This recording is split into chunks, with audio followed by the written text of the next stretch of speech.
Hi guys, എല്ലാവർക്കും ഒരു shooting വ്ലോഗിലേക്ക് സ്വാഗതം. ഇന്ന് ഓഫീസിൽ ഒരു വീഡിയോ ഷൂട്ട് നടന്നുകൊണ്ടിരിക്കുകയാണ്. വീഡിയോ ഷൂട്ടിന്റെ നായികമാരാണ് നമ്മുടെ യമുനി ആൽവിനെ. വീഡിയോ ഷൂട്ടിന്റെ ക്യാമറമാൻ പതിവ് പോലെ നമ്മുടെ ദിൽജു ചേട്ടൻ തന്നെയാണ്. ഇനി ഏറ്റവും വലിയ ഹൈലൈറ്റ് ഇതിന്റെ ഡയറക്ടറാണ്. ബിഗ് ബോസ് സീസൺ 3യുടെ റണ്ണറപ്പ് ആർന്ന സാക്ഷാൽ സായി വിഷ്ണു ആണ് നമ്മുടെ വീഡിയോ ഷൂട്ടിന്റെ ഡയറക്ടർ. വീഡിയോയിൽ അഭിനയിക്കാനും വീഡിയോ ഡയറക്ട് ചെയ്യാനും വന്ന സായി വിഷ്ണുവിനെ കൊണ്ട് അവസാനം ഞങ്ങൾ ലൈറ്റ് വരെ പിടിപ്പിച്ചു. എന്താലേ പാവ മനുഷ്യൻ, ആളൊരു പാവം ചില്ല് മനുഷ്യനാണ്. അങ്ങനെ വീഡിയോ ഷൂട്ടിൽ ആൽവിനെ യമുനെ അഭിനയിച്ച് കൊളാക്കിക്കൊണ്ടിരിക്കുകയാണ്. ഇവരുടെ എല്ലാം അഭിനയം കണ്ട് ഞാൻ ഈ സൈഡിൽ തന്നെ നിൽക്കുന്നുണ്ട്. പനി പിടിച്ചിരിക്കുകയായിരുന്നു ഞാൻ, അതുകൊണ്ടാണ് മാസ്ക് ഒക്കെ വെച്ച് ഓഫീസിൽ കൂടെ നടക്കുന്നത്. മേലൊക്കെ വേദന എടുത്തിട്ട് ആകെ വയ്യ.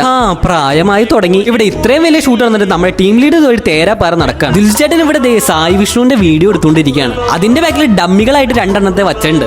അഭിനയിച്ചോ കൊളാക്കി, ഇനി ഇതൂടി കൊളാക്കാൻ വേണ്ടിയാണ് ഇരിക്കുന്നത്. അടുത്തതായി ഇനി അഭിനയിക്കാൻ വരുന്ന വേറെ ആരെയല്ല, നമ്മുടെ സ്വന്തം സാറായ അവിനാഷ് സാറാണ്. അവിനാഷ് സാറിന് അഭിനയിക്കാനുള്ള കാര്യങ്ങളൊക്കെ സായി വിഷ്ണു ഇവിടെ പറഞ്ഞു കൊടുത്തുകൊണ്ടിരിക്കുകയാണ്. സാറിന്റെ കൂടെ അഭിനയിക്കാൻ വേണ്ടി ഈ തവണ ഞാനും ഉണ്ട്. സുന്ദരനായിട്ട് ഇരുന്നേക്കാം, വീഡിയോയിലൊക്കെ വരാനുള്ളതല്ലേ. ഇപ്പൊ എടുത്തുകൊണ്ടിരിക്കുന്ന സീൻ ആൽവിനെ യമുനെ അവിനാഷ് സാറും കൂടി ഉള്ള ഒരു കോമ്പിനേഷൻ സീനാണ്. അങ്ങനെ ഷൂട്ടും കാര്യങ്ങളൊക്കെ ഇവിടെ ഗംഭീരമായിട്ട് പോയിക്കൊണ്ടിരിക്കുകയാണ്. അപ്പൊ പുതിയ വിശേഷങ്ങളായി അടുത്ത വീഡിയോ കാണുന്നവരെ എല്ലാവർക്കും ബൈ.